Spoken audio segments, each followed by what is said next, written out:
আসসালামু আলাইকুম। বিসমিল্লাহির রহমানির রহিম। আমি বাংলাদেশ পুলিশের একজন কর্মকর্তা এসআই মাসুদ রানা। আমি আপনাদের কাছে কিছু তথ্য তুলে ধরতে চাই, যেটা বাংলাদেশের মানুষ অনেক দিন ধরেই জানে না, বা তারা এই প্রশ্নের উত্তর খুঁজছে অনেক বছর ধরে, কিন্তু কোনো উত্তর খুঁজে পায়নি। আজকে যাকে সেনাবাহিনী থেকে অব্যাহতি দেওয়া হলো, মেজর জেনারেল জিয়াউল হাসান, যিনি এনটিএমসির প্রধান ছিলেন এবং তিনি র্যাবের অতিরিক্ত পরিচালক ছিলেন। অতিরিক্ত পরিচালক অপারেশন। তিনি মেজর থাকতেই র্যাবে ছিলেন এবং বাংলাদেশে যত গুম খুন হয়েছে, বিএনপি সহ অন্যান্য যারা অ্যাক্টিভিস্ট, সেই গুম খুনের সাথে জড়িত এই জিয়াউল হাসান। অনেক নেতাদেরকেই র্যাবের কালো গাড়িতে করে সিভিলে ধরে আনা হতো, এনে র্যাব 1-এর গোপন আস্তানায় তাদেরকে আটক রাখা হতো। এরপর তাদেরকে সময় মতো অজ্ঞাত স্থানে নিয়ে তাদেরকে হত্যা করা হতো এবং অজ্ঞাত স্থানেই তাদের লাশ হয়তো নদীতে ডুবিয়ে দেওয়া হতো, নয়তো তাদেরকে দাফন করা হতো, নয়তো অ্যাসিডের মাধ্যমে তাদের লাশকে গলিয়ে দেওয়া হতো। আমি 2014 অক্টোবর থেকে 2017 ডিসেম্বর পর্যন্ত র্যাব সদর দপ্তরে কর্মরত ছিলাম। তখন র্যাবের ডিজি ছিলেন বেনজির, যিনি আজকে দেশের হাজার হাজার কোটি টাকা চুরি করে, পুলিশের হাজার হাজার কোটি টাকা চুরি করে পালিয়ে গেছেন বিদেশে। তো আমি দেখেছি অনেক মানুষকে কিভাবে অন্যায়ভাবে গ্রেফতার করে নিয়ে গুম করে রাখা হতো। আমি রিসেপশনে ডিউটি করতাম। গুম হয়ে যাওয়া মানুষের স্বজনেরা আমার কাছে আসতো, কিন্তু আমাদেরকে কঠোর নজরদারিতে রাখা হতো। সিসি ক্যামেরার আওতায় ছিলাম, তাদের সাথে আমরা ওভাবে কথা বলতে পারতাম না। তাদেরকে কোনো তথ্য দেওয়া নিষেধ ছিল আমাদের জন্য। কিন্তু তাদের স্বজনরা আসলে এসে যখন এখানে কান্না করতো, আমি নিজেকে ধরে রাখতে পারিনি। আমি অনেকের স্বজনকেই তাদের স্বজনের, গুম হয়ে যাওয়া স্বজনের পরিণতির কথা জানিয়ে দিতাম। বিশেষ করে যাদেরকে মেরে ফেলা হতো, খুন করা হতো, তাদেরকে আমি খারাপ সংবাদটা দিতাম না। কিন্তু যাদেরকে বন্দি করে রাখা হতো, যেমন বিএনপি নেতা সালাউদ্দিন আহমেদকে যখন অ্যারেস্ট করে আনা হলো, তিনি অ্যারেস্ট করার সময় ধস্তাধস্তিতে মাথায় আঘাত পেয়েছিলেন। তাকে র্যাব 1-এর গোপন কক্ষে আটক করে রাখা হয়েছিল দীর্ঘদিন। এরপর তাকে এক সময় ভারতে পাচার করে দিয়ে আসা হয়। তাকে অজ্ঞাত কারণে হত্যা করা হয়নি। তার ফ্যামিলি এসেছিল, তার স্ত্রী হাসিনা আহমেদ, তার ভাই গিয়াসউদ্দিন আহমেদ। ওনারা আমার কাছে বেশ কয়েকবার এসেছেন। আমি কয়েকদিন ওনাদের এই উদ্বেগ, উৎকণ্ঠা, আমার সামনে বসে কান্নাকাটি দেখে আমি থাকতে পারিনি। আমি ওনাদেরকে কৌশলে আমার ফোন নাম্বার দিয়ে আমি ওনাদের সাথে দেখা করে ওনাদেরকে জানিয়ে দিই যে সালাউদ্দিন সাহেবকে হত্যা করা হয়নি, উনি জীবিত আছেন এবং ওনাকে হত্যা করার সিদ্ধান্ত নেওয়া হয়নি। এই সিদ্ধান্তগুলো জেনে নিতেন তিনি হচ্ছেন বর্তমানে মেজর জেনারেল জিয়াউল হাসান, যাকে আজকে অব্যাহতি দেওয়া হয়েছে। শুধু অব্যাহতি যদি দেয়া হয়, তাকে যদি বিচারের মুখোমুখি করা না হয়, তাহলে এই আন্দোলনের, এই স্বাধীনতার কোনো মূল্য থাকবে না। আমি আজকে আর কাউকে ভয় পাই না। আমি আজকে বিশ্বাস করি যে আজকে আমাকে এই সত্য বলার জন্য কেউ গুম করে দিতে পারবে না, এই সত্য বলার জন্য কেউ আমাকে অ্যারেস্ট করবে না। সেই কারণে আমি বুকে সাহস নিয়ে আজকে কথাগুলো বলছি। আপনারা যারা বিএনপি নেতা ইলিয়াস আলীর অপেক্ষায় আছেন, তাদের জন্য দুঃখজনক সংবাদ। তাকে অনেক আগেই হত্যা করা হয়েছে। তাকে পতেঙ্গা সমুদ্র সৈকত দিয়ে কড়া পাহারায় সাগরের মাঝখানে নিয়ে স্পিড বোটের মাধ্যমে মুখে পলিথিন পেঁচিয়ে হত্যা করে, তার পেট ছুরি দিয়ে ছিদ্র করে, তাকে পাথর দিয়ে বেঁধে সাগরে ডুবিয়ে দেওয়া হয়েছে। শুধু ইলিয়াস আলী নয়, অনেক নেতার সন্ধান যারা আজও পাননি। কিছু মানুষ তো ঘর থেকে উদ্ধার হয়েছে, কিন্তু যাদেরকে আপনারা পাননি তাদের সবার এই করুণ পরিণতি হয়েছে। আমি যদিও তারা এই কাজগুলো অতি গোপনে করত এবং র্যাবের অন্যান্য শাখার কর্মরত কর্মকর্তা কর্মচারীরা এটা জানতো না, কিন্তু আমি অত্যন্ত বিচক্ষণভাবে আমি এই খবরগুলো নিতাম, কারণ আমি জানতাম এগুলো একদিন আমি প্রকাশ করতে পারবো। এবং এই দিনটার অপেক্ষায় ছিলাম আজকে এত বছর, মানুষের কাছে সত্য প্রকাশের। বাংলাদেশের মানুষ জানুক যে কারা খুনি, কারা এত মানুষকে গুম খুন করেছে, এই দেশ থেকে এই দেশে ত্রাসের রাজত্ব কায়েম করেছে। তারা মাদকের ক্রস ফায়ারের নামে যে হত্যা ট্র্যাডিশন চালু করেছিল, এই ট্র্যাডিশনের উদ্দেশ্য ছিল বিরোধী দলের লোকজনকে হত্যা করা। কারণ পুলিশ এবং সেনাবাহিনীর অনেকেই মানুষ হত্যা করতে ভয় পেত, তারা এটাতে অভ্যস্ত ছিল না। অনেকেই অনেক সাহসী, কিন্তু একটা মানুষকে হত্যা করার পর তারা আর ঘুমাতে পারতো না, তাই তারা এসব কাজ করতো না। কিন্তু খুনে হাসিনা কিছু মানুষকে এভাবে হত্যা করতে করতে পুরস্কৃত করার মাধ্যমে হত্যা করতে অভ্যস্ত করে ফেলে। তারাই এই গ্রেফতারকৃত এই গুমকৃত মানুষদেরকে গুলি করে হত্যা করত। এবং তারা এতটাই নিষ্ঠুর যে তারা এক একজন কয়েক শত করে হত্যা করেছে। এবং এই মানুষগুলোর সংখ্যা বেশি নয়, কারণ সবাই লাশ দেখতে পারে না। একটা মানুষকে খুন করার পর লাশের যে ছটফটানি এবং মাথায় গুলি করার পর মাথার যে বিকৃত অবস্থা, এই জিনিসগুলো অনেকেই আমরা সহ্য করতে পারি না। তাই আমাদের মধ্য থেকে কিছু হায়নাকে বেছে নিয়ে তারা একটা টিম গঠন করে। তাদেরকে র্যাব সদর দপ্তরে বেনজির আহমেদ প্রতি মাসে পুরস্কার দিতে ডাকতেন, এবং প্রত্যেকটা র্যাবের বিভিন্ন শাখায় এরকম দু একজন রাক্ষস ছিল যারা মানুষকে শুট করত, গুলি করত, হত্যা করত এবং গুম করত। তারা এখনো আছে। তাদেরকে আমি নতুন সরকারের কাছে দাবি জানাবো, তাদেরকে বের করতে হবে, তাদেরকে বিচারের আওতায় আনতে হবে। না হলে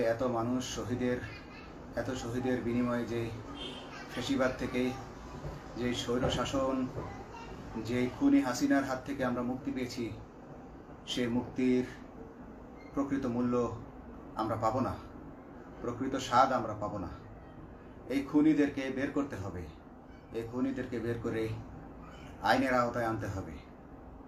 বাংলাদেশ পুলিশ কখনোই গুলি করতে অভ্যস্ত ছিল না। আপনারা জানেন একসময় পুলিশ যে গুলি করতো না, এটা নিয়ে অনেক ব্যঙ্গচিত্র ছাপা হতো পত্রিকাগুলোতে, যে গুলি না করতে গুলি খেলনার বন্দুকে পরিণত হয়েছে। তো কিন্তু সেই নিরীহ পুলিশকে রক্তপিপাসু হিসেবে শেখ হাসিনা তৈরি করেছে। তবে সবাই নয়, কিছু মানুষ। আপনারা দেখেছেন এবং এই আন্দোলনের ভিডিও ফুটেজ দেখলেও দেখবেন যে কয়েক শত পুলিশের মধ্যে কেবলমাত্র কয়েকজনই জনতার দিকে গুলি ছুড়ছে। তো আপনারা ঢালাওভাবে পুলিশকে আপনাদের আক্রমণের নিশানা বানাবেন না। নতুন সরকার অবশ্যই এর বিচার করবে। আমি আশাবাদী নতুন সরকারের কাছে। তারা যদি আমার কাছে কোনো তথ্য চায়, আমি তথ্য দেব ইনশাল্লাহ। এবং এই খুনিদেরকে, এই রাক্ষসদেরকে বের করতে হবে। প্রতিটি গুমের, প্রতিটি হত্যার সুষ্ঠু তদন্ত করলে এগুলো বের হয়ে আসবে বলে আমি আশা করি। এবং আমি চাই এরা ধরা পড়ুক, এদের বিচার হোক, না হলে এরা যুগে যুগে এই রাক্ষস যুগে যুগে রয়ে যাবে, আমাদের মাঝেই তারা লুকিয়ে থাকবে এবং যুগে যুগেই তারা মানুষের রক্ত পান করেই যাবে। পুলিশ বাহিনী মানুষকে সেবা করবে, এটাই হওয়া উচিত পুলিশের ধর্ম। পুলিশের ধর্ম হবে মানুষ, পুলিশের জন্য, পুলিশ মানুষের জন্য। উন্নত রাষ্ট্রের পুলিশ মানুষ যেভাবে পুলিশকে ডাকলেই পুলিশ 5 মিনিটের মধ্যে ছুটে যায়, তাকে সাহায্য করে। আমরা বিভিন্ন ভিডিওতে দেখি যে পুলিশ হাঁসের বাচ্চাকে রাস্তা পার করে দিচ্ছে, একজন অন্ধ মানুষকে রাস্তা পার করে দিচ্ছে। বাংলাদেশের পুলিশ এমনটাই করতে চায়, আমরা এমনটাই করতে চাই, কিন্তু সেই পরিস্থিতিতে আমাদেরকে রাখা হয়নি। আমাদেরকে রাখা হয়েছে দৌড়ের উপর, আমাদেরকে রাখা হয়েছে বিভিন্ন অন্যায় কাজের উপর, বিভিন্ন অন্যায় আদেশের উপর। কেউ যারা মেনেছে তারা ভালো ভালো জায়গায় পোস্টিং নিয়ে থেকেছে, যারা মানেনি তাদেরকে খারাপ জায়গায় পোস্টিং দেওয়া হয়েছে, কারো চাকরি হয়ে হারিয়েছে, কাউকে সাসপেন্ড করে রাখা হয়েছে। আমি নিজেও একজন এমন বৈষম্যের শিকার, অন্যায় মিথ্যা মামলার শিকার হয়ে আমি নিজেও বর্তমানে সাসপেনশন অবস্থায় আছি এবং এই সাসপেনশন অবস্থায় থেকে আমি আল্লাহর কাছে শুকরিয়া জানাই, কারণ এই সাসপেনশন থাকার কারণে আমি ছাত্র জনতার আন্দোলনের সাথে সংযুক্ত হতে পেরেছি। আমি সবসময় আল্লাহর কাছে দোয়া করেছি যে আল্লাহ, তুমি আমাকে মুজাহিদ হিসেবে কবুল করো, আমাকে জিহাদ করার তৌফিক দান করো এবং আমাকে শহীদী মৃত্যু দান করো। এবং আল্লাহ আমার দোয়া কবুল করেছেন। আমি ছাত্র জনতার সাথে এই জিহাদে অংশগ্রহণ করেছি, ছাত্র জনতা সফল হয়েছে। আমি গর্বিত আমি এই আন্দোলনে একজন পুলিশ অফিসার হয়েও আমি অংশগ্রহণ করতে পেরেছি।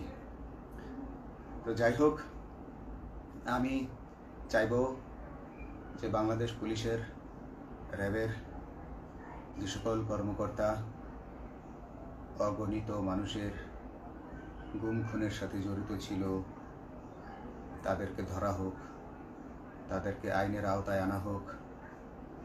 আমাদের মতো অনেক অফিসার আছি যারা এসব কুকর্মের সাক্ষী, আমরা সাক্ষ্য দেব। আমরা এখন আর ভয় পাই না। আমরা আসলে যে ভয় পেয়েছি তা নয়, আমাদের বাহিনীতে টিকে থাকাটা জরুরি ছিল। জনগণের স্বার্থেই আমাদের বাহিনীতে থাকা জরুরি ছিল, কারণ আমরা যদি বাহিনী থেকে আউট হয়ে যেতাম তাহলে এসব তথ্য আমরা জানতে পারতাম না এবং জনতার কাছে পৌঁছাতে পারতাম না। জনতার কথা বলতে হলে, জনতার সাথে থাকতে হলে আমি পজিশনেও থাকতে হবে। এই জন্য অনেক কিছুই প্রকাশ করিনি, কারণ আপনারা ভালো মতোই জানেন যে অনেক সেনাবাহিনীর মেজরকেও গুম করে দেওয়া হয়েছে যারা মুখ খুলেছে। আমি তো একজন সামান্য সাব ইন্সপেক্টর, আমাকে গুম করে দেওয়া তাদের 1 সেকেন্ডের ব্যাপার ছিল। তো আমি এখন বিশ্বাস করি যে এখন সেই দিন, সেই কালো মেঘ সরে গেছে আকাশ থেকে, আকাশ মুক্ত হয়েছে, এই দেশ জালিমের শাসন থেকে মুক্ত হয়েছে। আল্লাহ তাআলা আমাদের উপর রহমত বর্ষণ করেছে। অগণিত মুসলিমের দোয়া আল্লাহ তাআলা কবুল করেছেন, অগণিত 18 কোটি মানুষের দোয়া আল্লাহ কবুল করেছেন। নইলে এইভাবে হঠাৎ করে 15 দিনের মধ্যে 15 বছর ধরে গড়ে ওঠা রাক্ষসের পতন ঘটা আল্লাহর রহমত ছাড়া এটা কখনোই সম্ভব হতো না।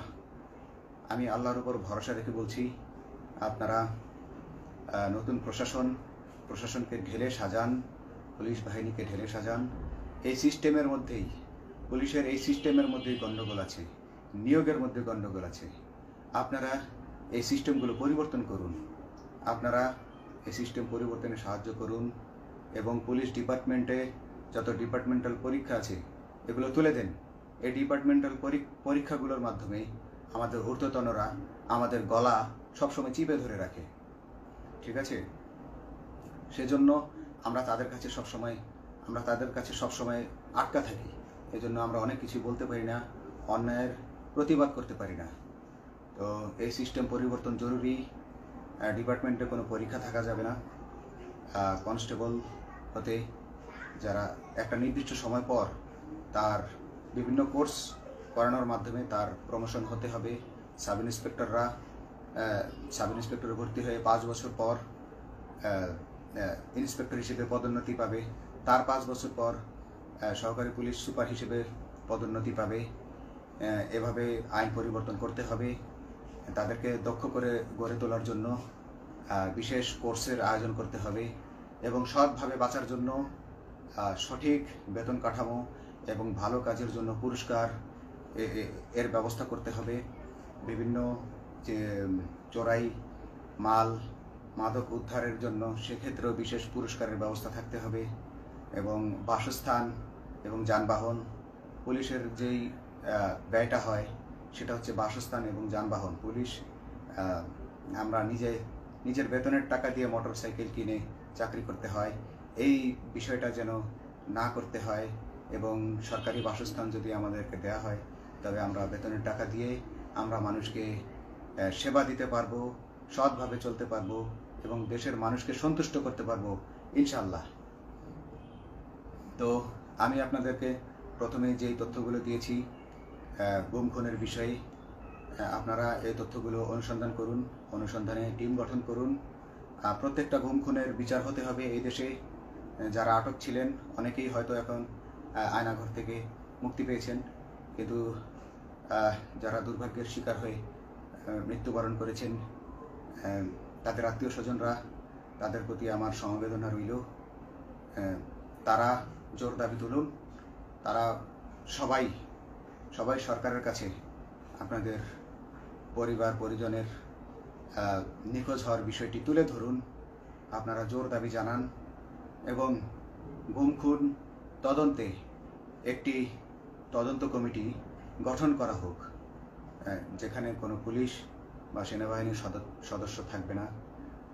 এটা হতে পারে বিচার বিভাগীয় তদন্ত বা অন্য কারো মাধ্যমে, কিন্তু এই হায়নাদের এই খুনিদেরকে বের করুন, বের করে এদেরকে শাস্তির আওতায় আনুন, তবেই এই তবে তারা তাদের বলিদান সফল হবে। আসসালামু আলাইকুম।